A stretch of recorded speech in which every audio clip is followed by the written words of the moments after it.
సమర్థ సద్గురు సాయినాథ్ మహారాజ్కి జై. సాయి భక్తులందరికీ నమస్కారం అండి. మన సాయినాథుని దయ వల్ల అందరూ సంతోషంగా ఉండాలి అని మనస్ఫూర్తిగా ఆశిస్తూ ఈ వీడియో ఆరంభిస్తున్నాను. ఇక ఈరోజుటి వీడియోలో బాబాగారు మనకు ఏం చేస్తున్నారంటే, బాబాగారు మన కోసం ఒక చక్కటి సందేశం అనేది తీసుకొచ్చారండి. తల్లి, నీ మనసు పులకరించేలా, నీ మనసు పరవశించేలా ఒకటి కాదు, రెండు కాదు, 10 వరాలను నీకు అందించబోతున్నాను. ఈ సాయి మాటలు ఆలకించి తప్పకుండా వింటావు కదా అని బాబాగారు మన కోసం ఒక అద్భుతమైన సందేశాన్ని తీస్తున్నారండి. ఈరోజు మనకు అందిస్తున్న ఆ సందేశం మన సాయినాథుని మాటల్లోనే విందామా? బాబాగారి సందేశం చూడబోయే ముందు, మీరు ఎక్కడెక్కడో జ్యోతిషి తెప్పించుకొని నిరాశ చెందున్నట్లయితే ఒక్కసారి శ్రీనివాసరాజు గురూజీ దగ్గర జ్యోతిష్యం అనేది చెప్పించుకోండి. శ్రీ షిరిడి సాయిబాబా గారి ఆశీస్సులతో గురువు గారు జ్యోతిష్యం అనేది చెప్పబడుతుంది. శ్రీనివాసరాజు గురూజీ నెంబర్ 1 వశీకరణ స్పెషలిస్ట్ అండి. ఈయన కేరళ తాంత్రిక గురువు గారు. ఎలాంటి సమస్యలకైనా సరే 24 గంటల్లోనే పరిష్కారం అనేది చూపిస్తారు. గురువుగారి దగ్గర ఒక్కసారి నమ్మకంగా చెప్పించుకున్నప్పుడు ఆ నమ్మకాన్ని గురువుగారు తప్పకుండా న్యాయం చేస్తారు.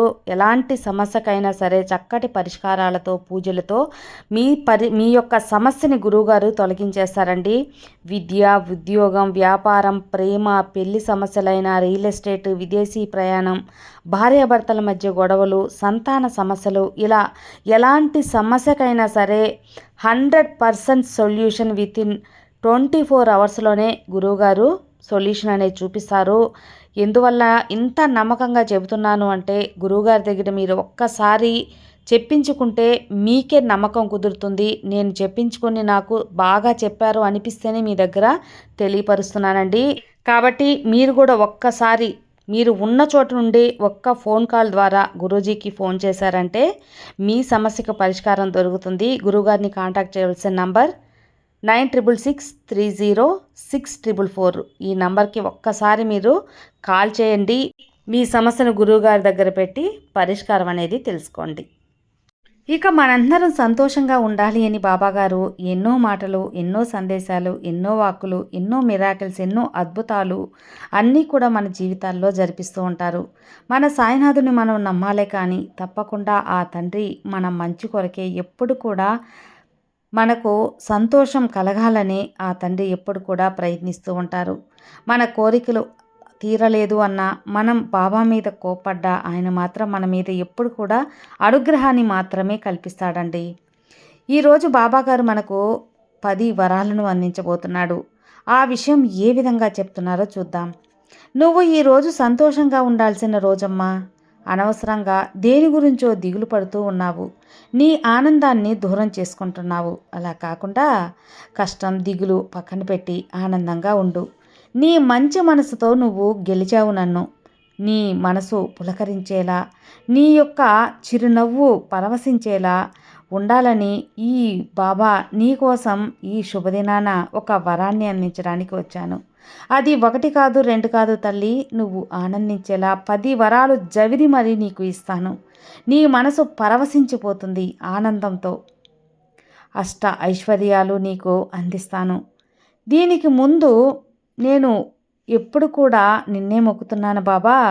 నాకు మాత్రం ఎందుకు ఇన్ని బాధలు అని నన్ను వేడుకున్నావు కదా. నన్ను మొక్కుతూనే ఉన్నావు. కానీ ఈ జన్మలో కొద్దిగా మర్చావు తల్లి. నీకైనా సరైన కాలం తీసుకొస్తున్నాను. అలాంటి కాలం వచ్చేసింది. ఇవ్వకుండా ఎందుకుంటాను చెప్పు. నీ జీవితంలో దీపం వెలిగించి నీ భవిష్యత్తు ప్రశాంతంగా ఉంచుతాను. ఇక అన్ని రోజులు సంతోషకరమైన రోజులే. లోయలో పడిపోయాను, పైకి ఎలా రావాలి నువ్వు ఆందోళన పడకు. చిటికలో నిన్ను అందనంత ఎత్తుకు తీసుకెళ్ళగలను.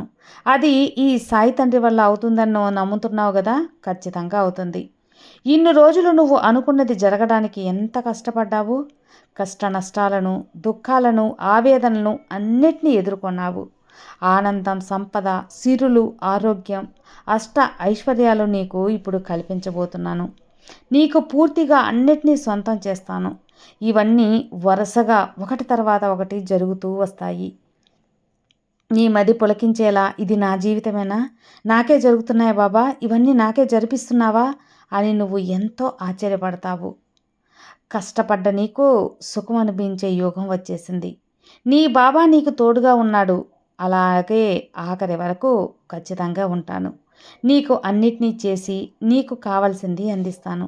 నీకున్న కొరతలన్నిటినీ సరిచేస్తాను. మంచివారికి మంచి జీవితం ఖచ్చితంగా కుదరదు అంటారు. కానీ నా మంచి మనసున్న నా బిడ్డకి తప్పకుండా అన్నీ మంచే జరిగేలా చూస్తాను. వారికి శ్రీరామ రక్షలా నేను కాపాడతాను. అంతకు బదులుగా దిగులు అనేది నీ జీవితంలో కలిగినందుకు ఎంతో దుఃఖపడుతున్నావు కదా, ఆ దుఃఖం ఇక జరిగిపోయింది. ఆ దుఃఖానికి ముగింపు వచ్చేసింది. మిగతా వాళ్ళకు ఇవ్వాలని సాయం చేయాలన్నా ధనవంతులుగా ఉండనవసరం లేదు. ఇతరుల్ని ఆదుకోవాలంటే ఎక్కువ డబ్బు ఉండక్కర్లేదు. ఉన్నదానిలో నలుసంత సాయం చేస్తే కూడా చాలు. అది ఈ సాయికి ఎంతో తృప్తినిస్తుంది. అలా నువ్వు చేస్తున్నావు. నీ సంపదలో ఎప్పుడో ఒకడు ఖచ్చితంగా అవసరమైన వారికి నీ వంతు సాయం అందుతుంది. అది నేను ఎంతగానో సంబరపడి నా బిడ్డ ఇలా చేస్తుందని నిన్ను ముచ్చటపడుతున్నాను తల్లి. ధనాన్ని ధాన్యాన్ని నీకు జవరి ఇస్తాను. ఏం జరిగినా దిగులు వద్దు, అన్నీ మారుతాయి. నీ మనసు ఆనందంతో పరవశించి తడిచిపోతుంది. ఇక రాబోయే గురువారంలోగా నీకు అతిపెద్ద కోరిక శుభవార్త అందుతుంది. నీకోసం ఆనందంతో నన్ను గట్టిగా హత్తుకునేలా నా బాబా నాకు అని నీకు ఎంతో పరవశించేలా మరింత దగ్గరవుతానమ్మా. నాకు నువ్వు ధన్యవాదాలు కూడా గురువారంలోగా వచ్చి చెబుతావు తల్లి. ఇది సత్యం. ఖచ్చితంగా జరిగి తీరుతుంది. ఇంతకు ముందు జరిగినట్లుగా నీకు ఏ కష్టం కూడా వచ్చి నిన్ను గాబరా పెట్టను. ప్రశాంతతతో నెమ్మదిగా ఆనందంగా ఒకటి తర్వాత ఒకటి నీకు జవరి ఇవ్వబోతున్నాను. చిన్న చిన్న విషయాలే ఆనందాలుగా మలుచుకో. నీ జీవితం తీయగా మారుతుంది. ఇబ్బందులన్నీ పక్కన పెట్టి నీ జీవితంలో తీరనివన్నీ కూడా దక్కించుకుంటే చాలు. నీ జీవితం ధన్యమైనట్లేనమ్మా. ఇప్పుడు తృప్తిగా ఉందా తల్లి? నీ బాబాని నీకు స్వయంగా చెబుతున్నాను కదా, తృప్తిగా ఉందా? అతి త్వరలో నీ బాధలు తొలగించి తేనెలాంటి తీపి భవిష్యత్తును నీ ముందుంచుతాను. దాన్ని ఎలా సంతోషంగా మలుచుకుంటావో నీ ఇష్టం. నీకోసమే నవ్వేవారిని, నిన్ను చూసి నవ్వేవారిని పట్టించుకోకు.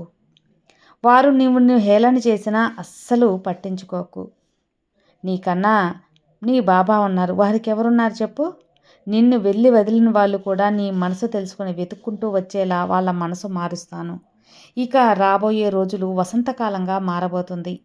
ఏ అవమానాలు నిన్ను ఏమీ చేయలేవు. వాటికి కృంగిపోతే నీ యొక్క ఉనికి కనిపించదు. కాబట్టి ఇతరులకి నువ్వు కృంగకు. అవన్నీ కూడా కనుమరుగైపోతాయి. ఇక ఎవ్వరు నిన్ను కొర చెప్పలేనంత విధంగా జీవిస్తావు. నీ జీవితం బంగారుమయంగా మారేలా చేస్తాను. నీకైనది నీకు రాకుండా ఎవరికొస్తుంది చెప్పు? ఒకవేళ నీకైనది నీకు రాకుండా ఆలస్యం అవుతుందంటే ఇంకా రెట్టింపు సంతోషం నీ జీవితంలో రాబోతుంది అని అర్థం చేసుకో. కాబట్టి వెనక్కి వెళ్తున్న నీ గెలుపు ఇక తానుగా నీ ముందు వచ్చి వాళ్తుంది. ఇక నువ్వు అంచెలంచెలుగా ఎత్తుకు ఎదుగుతావు. నా బాబా నాకు చేశారని ఖచ్చితంగా నాకు ధన్యవాదాలు చెప్పుకుంటావు తల్లి. నీకు నీ బాబా అండ ఉండగా ఇక దేనికి దిగులెందుకు చెప్పు? సర్వే జన సుఖినో భవంతు. జై సాయిరాం.